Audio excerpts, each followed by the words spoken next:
نظریہ ضرورت کا کبھی بھی فائدہ کی تو نہیں ہو سکتا. آپ دیکھیں نا شروع ہوا ڈوسو کیس سے, تو وہاں سے ساری بیسس آپ نے مارشل لا کی ریکگنیشن کی اور مارشل لا کی اتھارٹی کو چیلنج کرنے کی, وہاں سے جو ہے وہ شروع ہوئی ہے نا. تو یہ کبھی بھی پاکستان کے اندر جو آپ یہ دیکھیں کہ انسٹیبلٹی اور judicial crisis time and again مختلف دور میں جو ہوئے وہ اس کیس سے ہوئے جو منیر صاحب کا تھا نظریہ ضرورت کا. اب تک کی سٹوری میں جن 3 کرداروں کا نام بار بار آیا ہے, انہوں نے نہ صرف مغربی پاکستان کا بیڑا غرق کیا بلکہ مشرقی پاکستان کے الگ ہونے کی بنیادیں بھی رکھی. ججز, جرنیلز اور پولیٹیشینز کا ٹرائکا کیسے بنتا ہے, یہ سبق بھی انہی 3 کرداروں نے پڑھایا. جسٹس منیر نے اپنی کتاب میں یہ بھی لکھا ہے کہ بھائی ایوب خان نے مجھے یہ کہا تھا کہ صاحب اگر آپ ایسٹ پاکستان کے لیڈر سے جا کے ملیں اور کس طرح سے راستہ نکالیں کہ ہم ایسٹ پاکستان سے کس طرح سے جان چھڑا سکتے ہیں. ہم جب یہ کہتے ہیں کہ ایسٹ پاکستان کی علادگی کا جو مسئلہ ہے وہ خود ویسٹ پاکستان کی ملٹری اسٹیبلشمنٹ اور فیوڈل کلاس جو ہے وہ ایسٹ پاکستان کو الگ کرنا چاہتی تھی, کیونکہ اس کے لیے اپنے کو خطرہ محسوس کرتے تھے. یحییٰ خان کا جو مارشل لا ہے, اس مارشل لا کا جو لیگل فریم ورک آرڈر ہے, اس لیگل فریم ورک آرڈر کو اگر آپ غور سے پڑھتے ہیں تو اس کی ایک شک ایسی ہے کہ جو خود مشرقی پاکستان کو الگ کرنے کی طرف لے جاتی ہے. مثلا وہ یہ کہتے ہیں کہ 1 یونٹ توڑ دو اور فیڈرل اسٹیٹ قائم کرو اور پروونشل اٹانومی دو. تو یحییٰ خان کے مارشل لا نے پہلا کام آنے سے یہ کیا کہ 1 یونٹ توڑ دیا اور کہا کہ صاحب 1 مین 1 ووٹ کی بیسس کے اوپر الیکشنز ہوں گے. تو آپ کے شیخ مجیب الرحمان نے 6 پوائنٹس دی اور انہوں نے 6 پوائنٹس کی بنیاد پر الیکشن کنٹیسٹ کیا, اور اگر 6 پوائنٹس کی بنیاد پر انہوں نے الیکشن جیت لیا تو پھر آپ یہ کیسے کہہ سکتے ہیں کہ وہ 6 پوائنٹ کی بنیاد پر کانسٹیٹیوشن نہیں بنائی. اور اس لیگل فریم ورک آرڈر میں یحییٰ خان صاحب نے ایک پروویژن رکھی کہ اگر آئین ساز اسمبلی نے آئین پاس کر دیا لیکن پریزیڈنٹ صاحب نے اس کو ایکسیپٹ نہیں کیا, یعنی ان کی مرضی کے مطابق نہیں ہوا, تو آئین ساز اسمبلی توڑ دیں گے. تو پھر نتیجہ تو ایسٹ پاکستان کی علادگی کا ہی ہے. تو مغربی پاکستان کا جاگیردار طبقہ اور مغربی پاکستان کی اسٹیبلشمنٹ ایسٹ پاکستان سے جان چھڑانا چاہتی تھی. یہ بات منیر نے اپنی کتاب میں ایوب خان کے وقت میں بھی لکھی ہے کہ ایوب خان چاہتے تھے کہ ایسٹ پاکستان کس طرح سے الگ ہو. اور اس وقت وہ کہتے ہیں کہ جب میں نے ایسٹ پاکستان کی لیڈرشپ سے بات کی تو انہوں نے یہ کہا کہ میجارٹی میں ہم ہیں یا آپ ہیں.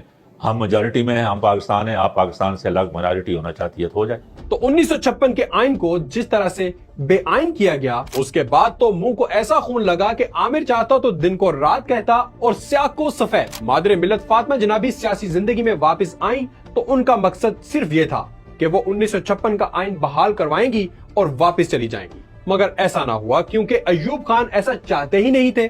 اسی لیے انہوں نے آئین میں اپنی من مرضی کی ترامیم کروانا چاہی. مقصد تھا کہ نیا صدر آنے تک اقتدار خود ایوب خان کے ہاتھ میں رہے. مگر قومی اسمبلی کی میجورٹی ان ترامیم کے حق میں نہیں تھی. پھر کیا تھا؟ دھونس, دھاندلی اور لالچ کے ذریعے حزب اختلاف کے 8 اراکین کو ساتھ ملایا گیا. یہ سب ہونے سے پہلے ایوب خان نے سیاسی جماعتوں سے متعلق ایکٹ میں خود یہ شرط رکھوائی تھی کہ اگر قومی یا صوبائی اسمبلی کا کوئی رکن اپنی جماعت سے الگ ہوگا تو اسے اسمبلی کی نشست بھی چھوڑنا پڑے گی. ایسا کچھ نہیں ہوا, بلکہ ان 8 بگوڑوں میں سے ایک کو تو لاہور ہائی کورٹ کا جج بھی بنا دیا گیا. بس کیا کہیں, ایوب خان ہے تو ممکن ہے. 62 کے کانسٹیٹیوشن میں اس وقت ہم کہتے تھے کہ وہ یہ فیصل آباد کا گھنٹہ گھر ہے ایوب خان, یعنی تمام راستے جو ہے وہ پریزیڈنسی میں جاتے ہیں, تمام پاورز جو ہے وہ پریزیڈنسی میں ہے. منسٹرز وہ بناتے تھے, ججز وہ بناتے تھے. ایک عجیب واقعہ ہے, میں آپ کو بتاؤں, ایک ایسا ہوا کہ ان کا ایک ایوب خان کا بیٹ مین تھا, حوالدار تھا, اور وہ ان کے پاس گیا, ان کا بیٹا وکیل ہو گیا. تو ان کے بیٹا وکیل ہو گیا تو وہ پریزیڈنٹ صاحب کے پاس گئے, ان کے کافی اچھے ان کی خدمتگار تھا وہ, کہ جی میرے بیٹے کو جج بنا دو. تو انہوں نے لا سیکٹری کو کہا کہ اس کو جج بنا دو. وہ انہوں نے ہائی کورٹ کا جج بنا دیا.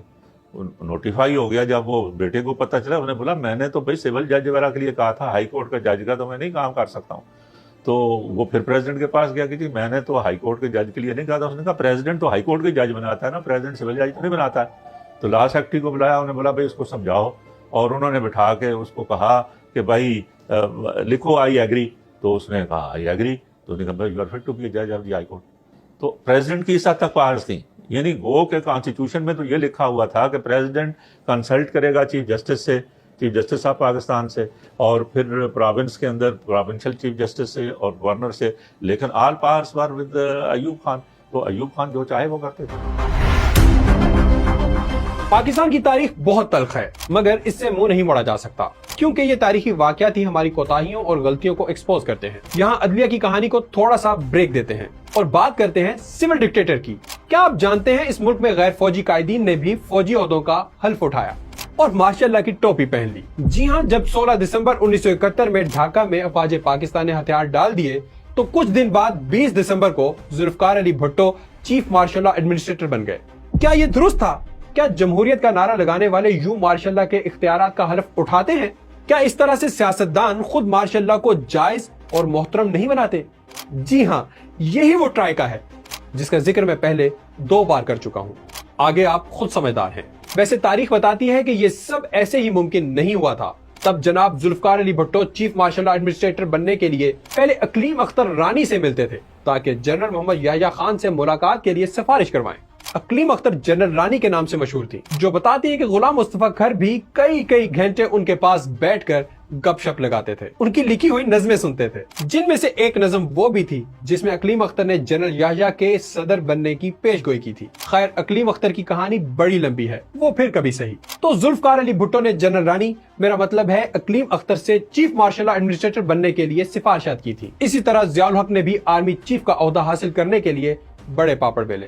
یعنی یہاں ایک بات تو واضح ہو جاتی ہے، کبھی جمہوریت کا نعرہ لگانے والے سیاستدان پہلے جرنیل شاہی کے حضور پیش ہوتے ہیں اور کبھی فوجی افسران بڑی کمان سنبھالنے کے لیے سیاستدانوں کے آگے پیچھے گھومتے نظر آتے ہیں۔ اور ایسا نہیں کہ جب یہ سب ہو رہا ہوتا ہے تو عدلیہ سو رہی ہوتی ہے، وہ تو کھلی آنکھوں سے سب دیکھ رہی ہوتی ہے۔ چلے ایک واقعہ آپ سے شیئر کروں۔ بھٹو صاحب کے گھر میں ایک ملازم تھے نور محمد، وہ اصل میں ضیاء الحق کے مخبر تھے۔ ایک بار ضیاء الحق نور محمد کے ساتھ لاڑکانہ میں بھٹو کے والد کی قبر پر گئے اور وہاں جا کر خود جھاڑو لگاتے ہوئے نور محمد سے کہا، یہ بات اپنے صاحب کو ضرور بتانا۔ یہی نہیں، ضیاء الحق نے ایک بار اپنے رومال سے ذوالفقار علی بھٹو کے جوتے بھی صاف کیے، جس پر ذوالفقار علی بھٹو اکڑ گئے اور اپنے پاؤں اوپر کرتے ہوئے کہا، جوتے ٹھیک سے صاف کرو۔ بھٹو کو کیا پتا تھا کہ یہی ضیاء الحق آرمی چیف بننے کے بعد ان کے پاؤں تلے سے زمین کھینچ لیں گے۔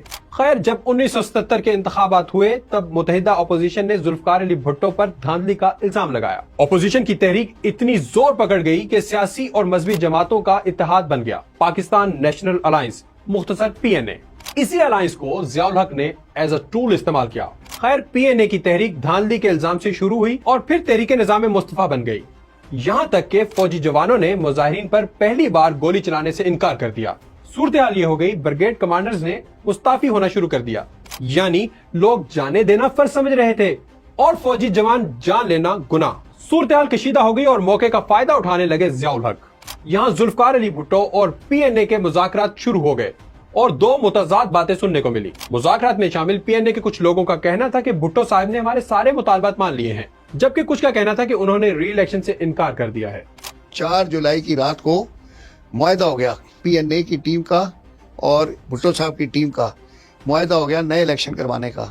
تو جو 6 کے 6 مطالبے تھے انہوں نے منظور کر لیے اور یہ سوچ کے کیے کہ بس اس بات کے بعد موومنٹ ختم ہو جائے گی، اور پھر وہ معاہدہ ہو گیا۔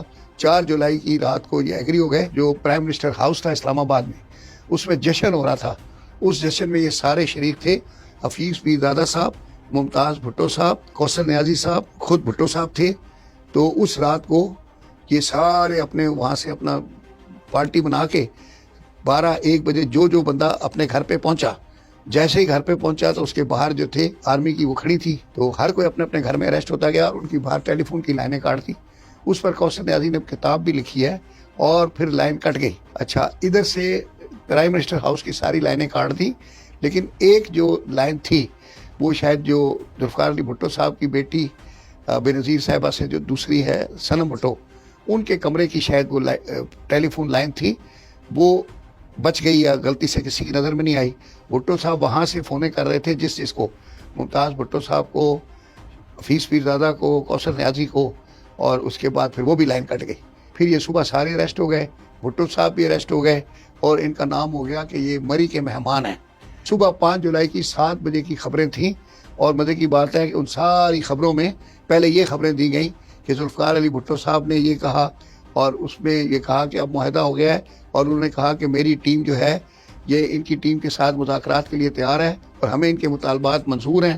یہ آدھی خبریں صبح 7 بجے ختم ہوئیں۔ ان دا مین ٹائم جو لڑکی خبریں پڑھ کے سنا رہی تھی، اس نے کہا کہ ابھی خبر آئی ہے کہ پاکستان میں مارشل لا لگ گیا ہے اور جنرل ضیاء الحق نے ٹیک اوور کر لیا ہے اور بس پھر وہ خبریں ختم ہو گئی. تو بھٹو کی حکومت ختم ہو چکی ہے, سارے ملک میں مارشل لا نافذ کر دیا گیا ہے. یہاں ایک بار پھر شروع ہوا عدلیہ کا امتحان, اور ہمیشہ کی طرح اس بار بھی عدلیہ فیل ہو گئی. سب ججز نظریہ ضرورت کی بنیاد پر پی ایس او کا حلف اٹھاتے ہیں, ماں سوائے جسٹس فخر الدین کے. حلف عارضی لیکن اقتدار 11 سال کا جنرل ضیاء نے مذہب کارڈ کا خوب استعمال کیا. وفاقی شرعی عدالت سے قانون ساز ادارے کا کام لیا. سب اچھا چل رہا تھا, عامر بھی خوش اور ججز بھی. آپ پاکستان مینول آف ملٹری لا کتاب دیکھیں, اس کے اندر بگننگ میں یہ دیا ہوا ہے, اور اس میں انہوں نے کہا کہ میں حلف اٹھا کے کہتا ہوں کہ 90 دن میں میرا صرف مقصد الیکشن کرانا ہے 90 ڈیز میں, تو میں اس کے علاوہ میرا کوئی مقصد نہیں. اب آپ یہ دیکھیں کہ ایک آدمی حلفیہ طور پر کہہ رہا ہے کہ 90 ڈیز میں الیکشن کراؤں گا, وہ اس کے بعد 90 ڈیز کیا 9 سال 10 سال جو ہے وہ گزارتا ہے. ساتھ اس کو ایک اسلام کا مل گیا کہ religion was used as a tool against the forces of social change. میرا یہ فیڈرل شریعت کورٹ انہوں نے قائم کی, اور ہمارا اسلامک کانسٹیٹیوشن جو ہے 1973 کی بھی اگر آپ اس کو دیکھتے ہیں, اس میں یہ ہے کہ there will be a Islamic ideology council. Islamic ideology council کے اندر مختلف علماء ہوں گے, مختلف سیکٹس کے, اور جورسٹ ہوں گے. وہ مختلف قوانین کی اسٹڈی کریں گے, اور اگر وہ سمجھتے ہیں کہ کوئی قانون قرآن اور سنت سے متصادم ہے تو وہ پارلیمنٹ کو بھیج دیں گے صدر کے ذریعے سے. یعنی لیجسلیشن کی پار جو ہے وہ پارلیمنٹ ہی کیا ہے. لیکن فیڈرل شریعت کورٹ کے اندر ایک جو ہے وہ انہوں نے یہ شک بھی رکھی, کسی لا کو وہ کہتے ہیں کہ یہ قرآن و سنت سے متصادم ہے تو وہ اب پارلیمنٹ کو کہیں گے کہ 3 مہینے یا 6 مہینے میں آپ اس کو امینڈ کر دیں. اگر وہ نہیں امینڈ کرتی ہے تو اٹ اٹسیلف بیکم اے لا. ہم نے جو قانون کی جو ہے وہ اس میں پڑھا ہے بنیاد, وہ یہ ہے کہ کورٹیں تو انٹرپریٹیشن کرتی ہیں, کورٹیں لیجسلیشن نہیں کرتی.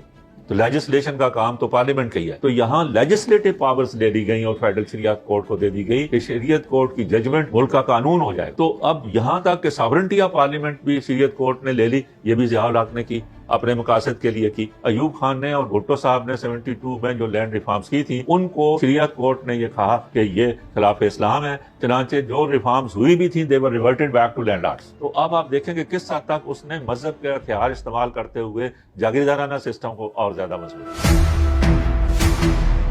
پھر بھٹو کی پھانسی میں عدلیہ نے جو کردار ادا کیا اس پر بھی ہمیشہ سوال اٹھتا ہے, اور الزام ضیاء الحق پر بھی آتا ہے, کیونکہ انہوں نے ایوب خان کی طرح اپنی مرضی کے ججز تعینات کر رکھے تھے. ماہر قانون حامد خان ایڈوکیٹ اپنی کتاب پاکستان کی آئینی اور سیاسی تاریخ میں لکھتے ہیں کہ لاہور ہائی کورٹ کے چیف جسٹس مولوی مشتاق نے اپنے بینچ میں صرف ان ججز کا انتخاب کیا جو بھٹو سے شدید نفرت کرتے تھے. ان میں ذکی الدین پال بھٹو کے سخت مخالف تھے, جبکہ آفتاب حسین مولوی مشتاق کے اپنے خاص آدمی تھے. باقی 2 ججز اخلاقی فیصلے نہ کرنے کی وجہ سے مشہور تھے. مولوی مشتاق کو تو بھٹو سے کوئی خاص ذاتی اناد اور نفرت تھی, جس کا فائدہ ضیاء الحق نے اٹھایا. یوں لاہور ہائی کورٹ نے بھٹو کی سزائے موت کا فیصلہ سنا دیا. اس فیصلے کے خلاف اپیل کی سماعت 6 فروری 1979 کو سپریم کورٹ میں ہوتی ہے, جو 4 اور 3 کے تناسب سے ہائی کورٹ کی سزا بحال رکھتی ہے. اس بینچ میں جسٹس ڈاکٹر نسیم حسین شاہ بھی شامل تھے. پیپلز پارٹی کے کسی بھی کارکن سے پوچھ لیں, وہ کہے گا کون جسٹس نسیم؟ وہ بزدل جسٹس. جی ہاں, انہوں نے بھٹو کی پھانسی کی توثیق کی تھی. ایک بار جسٹس نسیم سے پوچھا گیا کہ آپ کی ذاتی رائے تو یہ تھی کہ بھٹو کی سزا میں کمی ہو سکتی ہے, اور ان کا کیس بڑا مضبوط تھا. تب ان کا جواب تھا, مجھے اس فیصلے کے بعد افسوس رہا. بھٹو صاحب کو شک کا فائدہ ملنا چاہیے تھا, کم از کم ان کی جان تو بچ جاتی. میرے خیال میں اس میں تھوڑی سی ہماری کمزوری تھی. ایک بار تو انہوں نے یہ تک کہہ دیا کہ ججز اتنے بہادر نہیں ہوتے کہ اپنی نوکری قربان کر دے. وہ سمجھتے ہیں کہ ان کا عدالت میں رہنا ادارے اور قوم کے لیے بہتر ہے. اگر مجھے نکال دیا اور میری جگہ کوئی آ گیا تو وہ جو بھی فوجی کہیں گے وہ کرتا رہے گا. زیادہ بہتر ہے کہ ایک آدھ کیس میں جس میں فوج زیادہ انٹرسٹڈ ہے اس میں کوئی تھوڑا سی لچک دکھا لی جائے, یعنی اپنی سیٹ بچا لی.